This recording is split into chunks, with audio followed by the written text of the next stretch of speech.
একদিন সন্ধেবেলা হঠাৎ করে পাশের বাড়ি থেকে অচেনা এক পুরুষ ও এক মহিলার কণ্ঠস্বরে হরিনাম শুনতে পেলাম। আর প্রতিবেশী হিসেবে আমার কৌতূহল থাকবে না, সেটা কি হতে পারে? তাই কৌতূহল বশত মাকে বললাম, মা জিজ্ঞাসা করবে তো কে হরিনাম করছিল। আর আমার মা ওইদিকে দুধ আনতে গিয়ে জানতে পারলো যে সবিতা পিসি আর পিসমশাই এসেছে, আর গোপালকে সঙ্গে নিয়ে এসেছিল বলে সেবা দিয়ে হরিনাম করছিল। গোপাল নিয়ে এসেছে শুনে আমি সঙ্গে সঙ্গে পাশের বাড়িতে গেলাম দেখতে। গিয়ে সবিতা পিসিকে বললাম আমাদের বাড়ি দিয়েও বেড়াতে নিয়ে চলো। আর পিসমশাই তুমি কত সুন্দর হরিনাম করছিলে, শুনলাম আমাদের বাড়িতে গিয়েও একটু করবে। তাই সবিতা পিসি দুই গোপালকে নিয়ে বেড়াতে এসেছিল আমাদের বাড়ি, আর আমরা সবাই মিলে হরিনাম করলাম।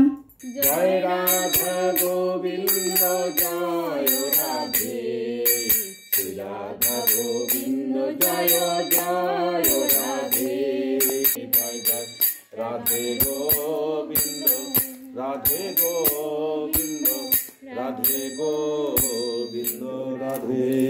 হরে কৃষ্ণ হরে কৃষ্ণ, কৃষ্ণ কৃষ্ণ হরে হরে, হরে রাম হরে রাম, রাম রাম হরে হরে, হরে কৃষ্ণ কৃষ্ণ কৃষ্ণ হরে হরে, হরে রাম হরে রাম, রাম রাম হরে হরে, হরে কৃষ্ণ কৃষ্ণ কৃষ্ণ হরে হরে, হরে রাম রাম রাম হরে হরে, হরে কৃষ্ণ কৃষ্ণ কৃষ্ণ হরে হরে, হরে রাম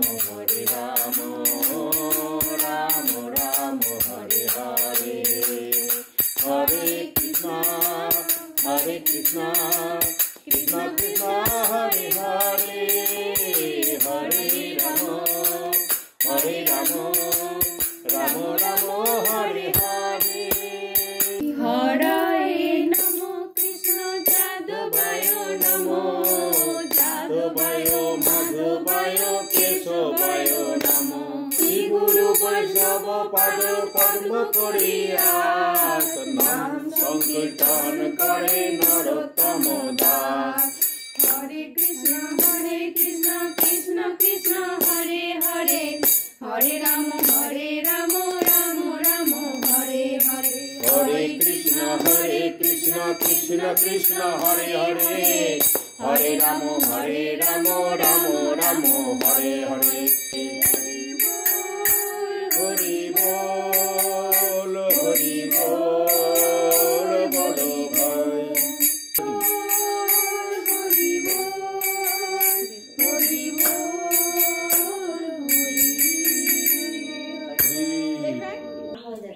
নমো বৃন্দায় তুলসী দেবৈ প্রিয়ায় কেশবস্য চ, বিষ্ণুর ভক্তি পদে দেবী সত্যবত্যৈ নমঃ। তুলসী কৃষ্ণ প্রেয়সী নমো নমঃ,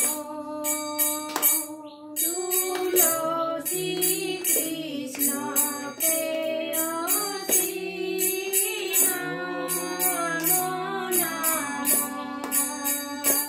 ব্রজে রাধা কৃষ্ণ সেবা পাবো, এই অভিলাষ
আর এভাবেই আমাদের হরিনাম সমাপ্ত হলো, গোপালের খেলাধুলাও সমাপ্ত, সেবা নেওয়াও হয়ে গেছে। আর এবার দুই গোপালকে বিদায় জানাবার পালা।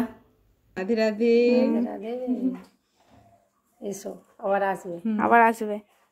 আর এইদিকে এই গোপালের খুব মন খারাপ, বেশ একসাথে জুটেছিল সবাই, খেলাধুলা হচ্ছিল, এবার নিজের জায়গায় ফিরে যেতে হবে। আর গোপালের থেকেই শিখেছি, যাই হোক না কেন মুখে হাসিটা সবসময় ধরে রাখতে হবে। দেখো না কি সুন্দর হাসি হাসি মুখ। তোমরা যারা এই ভিডিওটি দেখলে তাদেরকে অনেক অনেক ধন্যবাদ। বিশ্বাস করো তোমাদের সাথে খুব ভালো কিছু হতে চলেছে। এই ধরনের ভিডিওতে ইন্টারেস্ট খুব কম মানুষেরই থাকে। আর তোমরা যারা পুরো ভিডিওটা দেখলে তারা প্লিজ কমেন্ট করো যে পুরোটা দেখেছি। আমি সত্যিই দেখতে চাই যে সেই ভাগ্যবান মানুষগুলি কারা। সবাই খুব ভালো থেকো। রাধে রাধে।